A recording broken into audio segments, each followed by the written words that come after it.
आज क्या देखते हैं इस वीडियो में हम देखने वाले हैं एटॉमिक एंड मॉलिक्यूलर मासेस। बहुत ही इम्पोर्टेंट क्या बोल सकते हैं इसको, पॉइंट बोल सकते हैं इस टॉपिक में से। और उसके बाद वाला जो होता है जो कि मोल कॉन्सेप्ट है, वो एक बहुत ही इम्पोर्टेंट पॉइंट इस टॉपिक में पाया जाता है। तो पहले तो हम देखते हैं कि एटॉमिक एंड मॉलिक्यूलर मासेस क्या होते हैं। मॉलिक्यूलर मासेस से पहले सिर्फ हम पहले देखने वाले हैं एटॉमिक मास क्या होता है एग्जैक्टली। अगर देखा जाए तो देखो कि before the advent of mass spectrometry for determining the atomic mass accurately, scientists were determining mass of one atom relative to by the experimental means। अभी देखो एटम है, एटम तो मतलब फाइंड आउट हो गया, लेकिन उसका मास किस तरीके से क्या करें, फाइंड आउट करें। ये फाइंड आउट करने के लिए उसके लिए कुछ ना कुछ चीज़ें रिलेटेबल रहती हैं। देखो जैसे कि हम मार्केट में जाते हैं, मार्केट में अगर हमें कुछ एप्पल्स लेने हो, 1 kg एप्पल लेने हैं, तो किसी से ना किसी से वो 1 kg एप्पल क्या करते हैं, रिलेटेबल रहते हैं। मतलब कुछ ना कुछ वो जो मेजरमेंट का सामान रहता है उनके पास, वो 1 kg का जो मेजरमेंट का सामान है उसी से हम क्या करते हैं, रिलेटेबल एप्पल्स देते हैं 1 kg। उसी की तरीके से अगर आपको एलिमेंट्स मेजर करने हैं, उनका एटम मेजर करना है, उन एटम का मास मेजर करना है, तो किसी ना किसी तरीके से वो रिलेटेबल रहेगा। कोई ना कोई ऐसा एलिमेंट, कोई ना कोई ऐसा एटम जिससे हमें क्या करना पड़ेगा, वो रिलेट करना पड़ेगा। और उसी की वजह से किसी ना किसी चीज़ का, किसी ना किसी एलिमेंट को रिलेटेबल पकड़ के, किसी ना किसी एटम को रिलेटेबल पकड़ के क्या किया जाता है, किसी भी एटम का मास क्या किया जाता है, निकाला जाता है। अगर देखा जाए तो पहले दिनों में, शुरुआत में जो हाइड्रोजन एटम है, ये हाइड्रोजन एटम का वेट सबसे लाइट था। कितना था, सबसे लाइट था, वो 1 था। कोई यूनिट यहाँ पे मेंशन नहीं किया, उसका जो मास है वो 1 दिया है सिर्फ, कोई विदाउट एनी यूनिट्स, उसको कोई यूनिट नहीं था। और सबसे लाइट होने की वजह से हाइड्रोजन का जो एटम है और उसका मास जो है वो 1 पकड़ा गया, क्योंकि सबसे वो क्या था, लाइट एलिमेंट था। और उसी की वजह से इसको कंसिडर करके रिलेटेबल क्या किया जाता था, मास अदर एलिमेंट्स का, जो एलिमेंट्स के एटम है उनका क्या किया जाता था, निकाला जाता था। लेकिन उसके बाद क्या हो गया, देखो इन 1961, अब 1961 में इसमें कुछ चेंजेस आए। क्या चेंजेस आ गए उसमें, जो इंटरनेशनल यूनियन है केमिस्ट की, उन्होंने क्या किया, एक स्टेबल आइसोटोप उनको मिल गया, जिसकी हेल्प से क्या कर सकते हैं, अदर एलिमेंट्स जो है उनके जो एटम्स है, उनके एटम्स का मास क्या किया जा सके, निकाला जा सके, फाइंड आउट किया जा सके। उसकी वजह से उन्होंने क्या किया, अब देखो कार्बन जो होता है उसके आइसोटोप्स होते हैं, उसमें है कार्बन 14 एक होता है और कार्बन 12 एक होता है। सो उसमें से जो स्टेबल है, जो स्टेबल एटम है, जो स्टेबल एलिमेंट है, वो है कार्बन 12। और फिर उन्होंने क्या किया, ये जो स्टेबल एलिमेंट है कार्बन 12, ये कार्बन 12 ये जो आइसोटोप है, इसका यूज क्या किया गया यहाँ पे, ताकि अदर जो एलिमेंट्स है उन अदर एलिमेंट्स का क्या किया जा सके, मास निकाला जा सके। अब देखो यहाँ पे 12 एग्जैक्टली, अभी देखो क्या है, इसके बाद देखो ये C12 तो ले लिया, कार्बन 12 तो ले लिया, फिर उसमें कौन से एटम का मास रिलेटेबल मास के लिए यूज किया जाता है, किसके लिए यूज किया जाता है, तो ये जो कार्बन एटम है, कार्बन 12 जो है ना, उसका कंप्लीट एक राउंड नहीं लिया जाता, यानी कि कार्बन का एक कंप्लीट आइटम नहीं लिया जाता। फॉर एग्जांपल एक रोटी है, समझो उसके कितने पार्ट्स किए, एक रोटी है उसके 12 पार्ट्स कर लिए। अब 12 में से देखो, हाँ ठीक से सुनो, 12 पार्ट्स कर लिए, उसमें का जो 1 पार्ट है, मतलब 12th पार्ट जो होता है उसका जो मास है वो रिलेटेबल क्या किया जाता है, अदर एलिमेंट्स का जो मास है वो निकालने के लिए किया जाता है। वन मीन्स 12th पार्ट का यूज किया जाता है। जो कार्बन 12 है उसका जो 1 एटम है उससे भी रिलेटेड ये नहीं किया जाता, उसका 12th पार्ट क्या किया जाता है, कार्बन 12 का 12th पार्ट क्या किया जाता है, यहाँ पर रिलेटेबल वेट के लिए, मास के लिए क्या किया जाता है, यूज किया जाता है। That means a mass exactly equal to 1/12 the mass of 1 carbon 12 atom. Carbon 12 जो है, ये कार्बन 12 का 12th पार्ट, जैसे कि मैंने बोला रोटी के 12 पार्ट करने हैं, उसमें का एक सिंगल पार्ट सिर्फ क्या किया जाएगा, उसका जो वेट है वो रिलेटेबल वेट्स में क्या किया जाता है, रिलेटेबल एटॉमिक मास निकालने के लिए यूजफुल रहता है। अब रिलेटिव एटॉमिक मास किस तरीके से निकाला जाता है, देखो क्या करना है, मास of an atom of the element. अब फिर कोई जो भी एलिमेंट हो उसका, जिसका भी हमें क्या निकालना है, एटॉमिक मास निकालना है, उसका जो मास है वो हमें क्या करना है, लिखना है। फिर डिनोमिनेटर में क्या लिखेंगे आप, 1/12, मतलब जो कार्बन 12 है उसका 1/12 पार्ट हमें यहाँ पे क्या होता है, जरूरी होता है। That means 1/12 multiplied by mass of an atom of A carbon 12।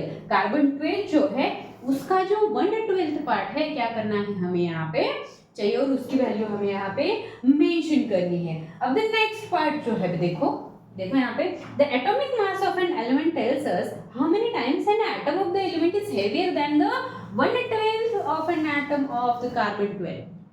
अब हमें ये जो मैंने फॉर्मूला आपको बताया उससे हमें क्या पता चलने वाला है कि कार्बन 12 का जो 12th पार्ट है उससे जिस एलिमेंट का हम मेजरमेंट ले रहे हैं वो कितना हेवियर है ये फाइंड आउट किया जाएगा। मतलब वो जो कार्बन 12 है उसका 12th पार्ट से कितना ज्यादा है, कितना हेवियर है, कितना मल्टीप्लिकेशन में वो कितना ज्यादा है, उससे हमें पता चलेगा कि उसका वेट एग्जैक्टली एटॉमिक वेट क्या है। देखो अभी एग्जांपल में दिया गया है कि मास of an atom of hydrogen. अभी हाइड्रोजन का जो मास है हमें क्या करना है, फाइंड आउट करना है। क्या दिया उन्होंने, 1.6736 × 10⁻24 ग्राम।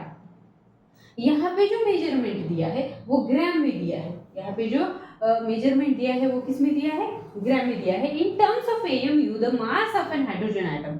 अब AMU means atomic mass unit में अगर हमें वही मेजरमेंट अगर फाइंड आउट करना हो, लिखना हो तो किस तरीके से लिखा जाएगा, देखो 1.6736 × 10⁻24। ये क्या था, मैंने जो फॉर्मूला पहले आपको बताया था उसमें क्या बोला था कि किसी भी एलिमेंट का हमें क्या निकालना है, वेट निकालना है, वो अपसाइड लिखेंगे। अभी हम क्या कर रहे हैं, हाइड्रोजन का वेट जो है वो लिख रहे हैं। हाइड्रोजन का जो वेट है वो कितना है, 1.6736 × 10⁻24। अब नीचे क्या लिखना है हमें, नीचे लिखना है कार्बन 12 जो है उसका 12th पार्ट जो होता है, उस 12th पार्ट का जो मेजरमेंट है, मास है, वो मास हमें क्या करना है यहाँ पे लिखना है। वो कितना है, 1.66056 × 10⁻24। ये है ग्राम में, okay, gram AMU। Gram AMU is equal to, देखो क्या किया है, कन्वर्जन किया है। अगर हम ये कैलकुलेशन कंप्लीट करते हैं तो वो कितना आंसर आता है, 1.0078। लेकिन उसके आगे फिर से एटॉमिक मास यूनिट दिया है तो वो क्या है, 1.0080। ऐसे क्यों दिया, क्योंकि जो 78 है 1.0078 हमने पहले भी देखा था, राउंडिंग ऑफ एक पार्ट होता है। तो कभी भी क्या किया जाता है, मोस्टली राउंडिंग ऑफ करना बहुत जरूरी होता है, क्योंकि हर टाइम ये कैलकुलेशन अगर हम करते रहे तो उसमें कॉम्प्लिकेशंस बढ़ती है, और उसी की वजह से 1.0078 की जगह पे हम क्या करते हैं, 1.0080 AMU। ओके, इस atomic mass unit, AMU means atomic mass unit. ये मेजरमेंट हाइड्रोजन का हुआ। मोस्टली हम हाइड्रोजन का जो एटॉमिक वेट है वो कितना पकड़ते हैं, सिर्फ 1 पकड़ते हैं। 0080 मतलब बहुत ज्यादा कॉम्प्लिकेशंस बढ़ गई उसमें, तो सिर्फ राउंड फिगर में क्या पकड़ा जाता है, 1 पकड़ा जाता है। अब ये जो AMU है उसका भी फिर से शॉर्ट फॉर्म आ गया, उसका भी फिर से क्या हो गया, शॉर्ट फॉर्म हो गया, और उसे बोला जाता है यूनिफाइड मास बोला जाता है। क्या बोला जाता है, यूनिफाइड मास, और वो सिर्फ डिनोट किया जाता है स्मॉल u से। That means has been replaced by u which is known as the unified mass. Unified mass means what, small u से हम क्या कर सकते हैं, इसको देखते हैं। देखो अभी ये तो हो गया एटॉमिक मास, लेकिन एटॉमिक मास अगर हमें उसके कैलकुलेशन किए जाए तो क्या वो बस में है हमारे, नहीं है। -24 10⁻24 इस तरीके से अगर हमें कैलकुलेशन करने पड़ेंगे तो वो तो कॉम्प्लिकेशन बहुत ज़्यादा बढ़ गए ना। तो क्या किया जाता है, ग्राम तो हमारे आसपास की चीज़ है, ग्राम तो हम क्या कर सकते हैं, उसके कैलकुलेशन भी इजीली किए जा सकते हैं, और कॉम्प्लिकेशंस कम करने के लिए क्या किया जाता है, यही एटॉमिक वेट जो है वो वेट ग्राम में कन्वर्ट किया जाता है। किसमें कन्वर्ट किया जाता है, ग्राम में कन्वर्ट किया जाता है। किस तरीके से देखते हैं, अब देखो जो ग्राम एटॉमिक मास होता है वो the atomic mass of an element expressed in gram. Gram, ये जो मेजरमेंट का साइन है वो सबको पता है। तो ये क्या किया जाता है, ये जो एटॉमिक मास है, एटॉमिक मास किस में कन्वर्ट किया जाता है, ग्राम में कन्वर्ट किया जाता है। अब देखो, is called the gram atomic mass of an element. अब आप बोलोगे कि 1 ग्राम वेट जो है, 1 ग्राम अगर किसी एलिमेंट का वेट है तो वो 1 एटम का वेट नहीं है, वो 1 एटम का वेट है क्या, नहीं। जो एटॉमिक मास है उसका वो ग्राम में कन्वर्ट किया जाता है। यानी कि अगर आप बोलते हैं कि 1 ग्राम एटॉमिक मास, 1 ग्राम एटॉमिक मास अगर बोलते हैं तो उसमें बहुत सारे क्या होने वाले हैं, एटॉमिक एटम्स जो है उनका वेट उसमें क्या किया जाने वाला है, कंबाइन करके फिर से वो 1 ग्राम में कन्वर्ट किया जाएगा। ऐसे नहीं है कि ये 1 एटम का वेट है, नो नो नो, इसमें 1 एटम का नहीं, बहुत सारे एटम्स एक साथ में लेके उसको कन्वर्ट किया जाता है ग्राम में, तभी उसे क्या बोला जाता है, ग्राम एटॉमिक मास बोला जाता है। क्या बोला जाता है, ग्राम एटॉमिक मास। अब देखो वो कन्वर्जन किस तरीके से, या फिर दूसरी डेफिनेशन भी यहाँ पे है। It is also defined as mass of 6.02 into 10⁻23 atoms.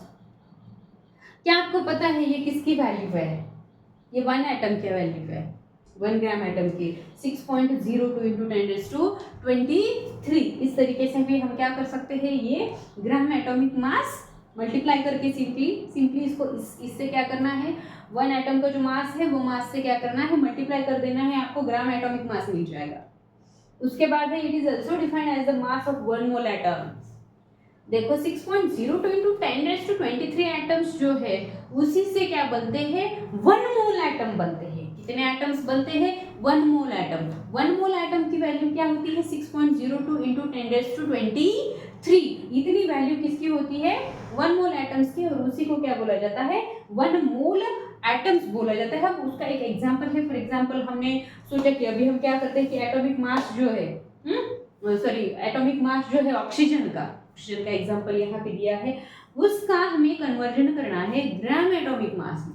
उसका कन्वर्जन किस में करना है, ग्राम एटॉमिक मास में करना है। तो मास ऑफ 1 ऑक्सीजन एटम, एक 1 ऑक्सीजन एटम है, उसका जो मास है वो कितना होता है, 16 AMU या फिर 16 U भी आप बोल सकते हैं। यूनिफाइड मास मैंने पहले ही बोला कि उसका शॉर्ट फॉर्म क्या किया गया है, यूनिफाइड मास। एटॉमिक मास यूनिट की जगह पे यूनिफाइड मास उसे बोला जाता है। यानी कि ऑक्सीजन का जो 1 एटम है उसे, उसका जो वैल्यू है वो कितना है, 16 AMU means atomic mass of unit, that means U। अब उसका जो कन्वर्जन है, किस तरीके से ये कन्वर्ट किया गया है वो देखते हैं। जो ऑक्सीजन का जो वेट है, वो ऑक्सीजन का जो मास है, वेट है वो कितना है, 16 AMU है, 16 AMU है। तो उसका कैलकुलेशन किस तरीके से हम ग्राम में कन्वर्ट करते हैं वो देखना पड़ेगा। देखो ग्राम में किस तरीके से कन्वर्ट करते हैं। अब देखो gram atomic mass is equal to mass of 6.02 into 10⁻23 oxygen atoms, right. मतलब हमें क्या करना है, 6.02 into 10⁻23 से क्या करना पड़ेगा, मल्टीप्लाई करना पड़ेगा।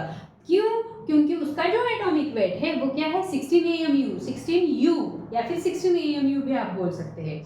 तो 16 AMU into 6.02 into 10⁻23 ये जो वैल्यू है 1 एटम की ऑक्सीजन के, तो उससे क्या करना है, हमें मल्टीप्लाई करना है।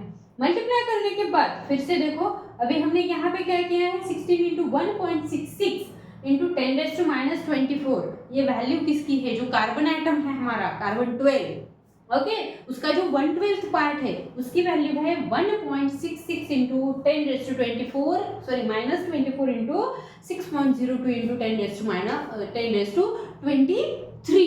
इतना जो कैलकुलेशन है, इतना कॉम्प्लिकेशंस कंप्लीट होने के बाद, जो कैलकुलेशंस कंप्लीट हो गए तो आपका डायरेक्टली आंसर जो आएगा वो आएगा होल नंबर्स में, और वो है 16 ग्राम।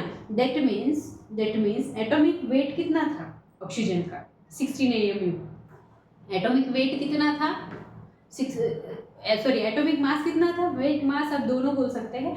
जो मास था वो था 16U या फिर AMU, और उसका अगर आप ग्राम एटॉमिक मास देखते तो वो भी 16 ही होता है, 16 ग्राम। लेकिन इसमें 16 ग्राम में कितने सारे क्या होते हैं, AMU जो होते हैं वो क्या होते हैं, इसमें पाए जाते हैं। अब देखो उसके बाद है एवरेज एटॉमिक मास।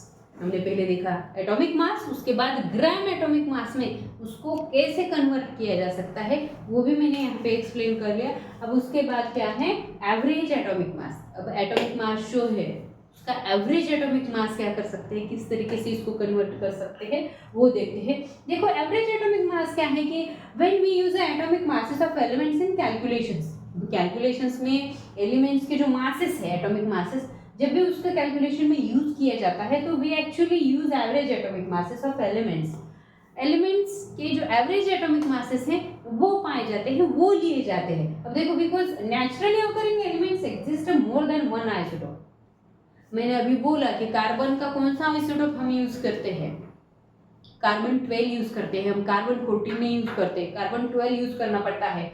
तो उसी तरीके से बाकी के भी जो एलिमेंट्स हैं उनके भी दो से ज्यादा क्या किए जाते हैं, क्या पाए जाते हैं, आइसोटोप पाए जाते हैं। और उसी की वजह से क्या किया जाता है, ये जो एवरेज एटॉमिक मास है वो निकाला जाता है। अब देखो the average mass of various elements of determined by multiplying the atomic masses of each isotope by its fractional abundance and adding the value thus obtained। देखो किस तरीके से मैथमेटिकली जब भी हम एवरेज एटॉमिक मास निकालते हैं तो किस तरीके से निकालते हैं, x in bracket a x is equal to क्या करना है हमें, ये जो a1 x1 दिख रहा है आपको, तो जो a1 है वो एटॉमिक मास है आइसोटोप का, जो a1 है वो पहला आइसोटोप, फॉर एग्जांपल a2 है तो दूसरा आइसोटोप, a3 है या फिर an है, जितने भी नंबर ऑफ आइसोटोप्स हो वो आइसोटोप्स इसमें आएंगे, a1 a2 a3 इस तरीके से जितने भी आइसोटोप्स है वो क्या होंगे, एटॉमिक मासेस होंगे आइसोटोप्स के, वो क्या होंगे, एटॉमिक मासेस होंगे आइसोटोप्स के।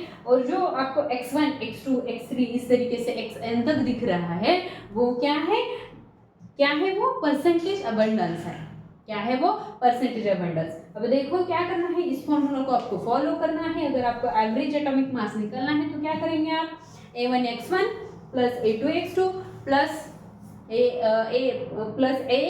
n x n इस तरीके से क्या कर सकते हो अपॉन 100, इस तरीके से हम क्या कर सकते हैं एवरेज एटॉमिक मास क्या कर सकते हैं हम निकाल सकते हैं। अब देखो ये आप बोलोगे फॉर्मूला के लिए तो ये सही है, लेकिन इसका एक एग्जांपल क्या करते हैं हम देखते हैं और एक एवरेज एटॉमिक मास जो है वो किस तरीके से निकालते हैं वो एग्जांपल की हेल्प से सीखते हैं। एवरेज एटॉमिक मास एक्सप्लेन करने के लिए एक एग्जांपल जिससे हम क्या कर सकते हैं अच्छे से समझ सकते हैं कि एग्जैक्टली एवरेज एटॉमिक मास क्या होता है, जो कि आइसोटोप से रिलेटेड होता है। जब एटॉमिक मास फाइंड आउट किया जाता है तो क्या होता है, आइसोटोप ज़्यादा होने की वजह से क्या किया जाता है, उसका एवरेज एटॉमिक मास किस तरीके से निकाला जाता है वो देखते हैं। अब एग्जांपल क्या है देखो, naturally occurring chlorine is 75% Cl35। 75% क्या है, क्लोरीन है, लेकिन क्लोरीन क्या है, क्लोरीन 35 है तो उसका जो एटॉमिक मास है वो 35 है। Okay, has an atomic mass of 35 AMU and 25% chlorine 37 has an mass of 37 AMU। Okay, so calculate करना है हमें एवरेज एटॉमिक मास, हमें क्या कैलकुलेट करना है, क्लोरीन का एवरेज एटॉमिक मास कैलकुलेट करना है। अगर average atomic mass find out करना हो तो मैंने फॉर्मूला आप लोगों को बताया है, क्या फॉर्मूला है, a1 x1 plus a2 x2 plus a3 x3 इस तरीके से an xn तक एंड अपॉन 100 इस तरीके से मैंने क्या किया था आपको फॉर्मूला बताया था। अब उसी तरीके से यही सेम फॉर्मूला है, सिर्फ वर्डिंग में दिया गया है, क्या है, परसेंटेज ऑफ फर्स्ट आइसोटोप, जो परसेंटेज है फर्स्ट आइसोटोप का वो कितना है 75 इंटू क्या चाहिए हमें, इट्स एटॉमिक मास, क्या है एटॉमिक मास उसका दिया गया है 35 AMU दिया है, कितना है 35 AMU प्लस क्या बोला है उन्होंने, percentage of the second isotope, second isotope का परसेंटेज है 25 एंड जो क्लोरीन है दूसरा आइसोटोप वो उसका जो एटॉमिक मास दिया गया है वो है 37 AMU और upon 100 as it is, upon 100 as it is. अब डायरेक्ट एडिशन की नहीं जा सकती, पहले तो हमें क्या करना पड़ेगा, इसका मल्टीप्लिकेशन करना पड़ेगा। मल्टीप्लिकेशन में 75 मल्टीप्लाइड बाय 35 इसका जो आंसर है वो क्या आएगा 2625। आप करके देखिए घर पे, सिर्फ सिंपल सा मल्टीप्लिकेशन है, उसमें आप क्या करें, ऐड करें, क्या ऐड करें 25 इंटू 37, उसका जो आंसर वो आंसर है वो आएगा 925 upon 100 as it is, upon 100 as it is आएगा। अब इसका जो आंसर है इसकी क्या करनी पड़ेगी, हमें एडिशन करनी पड़ेगी। इसकी एडिशन जो है वो कितनी आएगी, 3550 आएगी। कितनी आएगी, 3550 आएगी। और अपॉन क्या करना है, एज इट इज 100। अब हमें सिर्फ क्या करना है, डेसिमल पॉइंट लेना है। 100 पे 1 और 2 जीरो है, सो राइट से लेफ्ट तक 2 डिजिट आपको काउंट करनी पड़ेगी, 1 एंड 2। तो यहाँ पे हमारा जो डेसिमल पॉइंट है वो आएगा 35.5। आगे आप जीरो लिखें या ना लिखें, इसमें कोई प्रॉब्लम नहीं है। ये रहा आपका यू या फिर AMU, यानी कि हमारा आंसर क्या आता है यहाँ पे 35.5।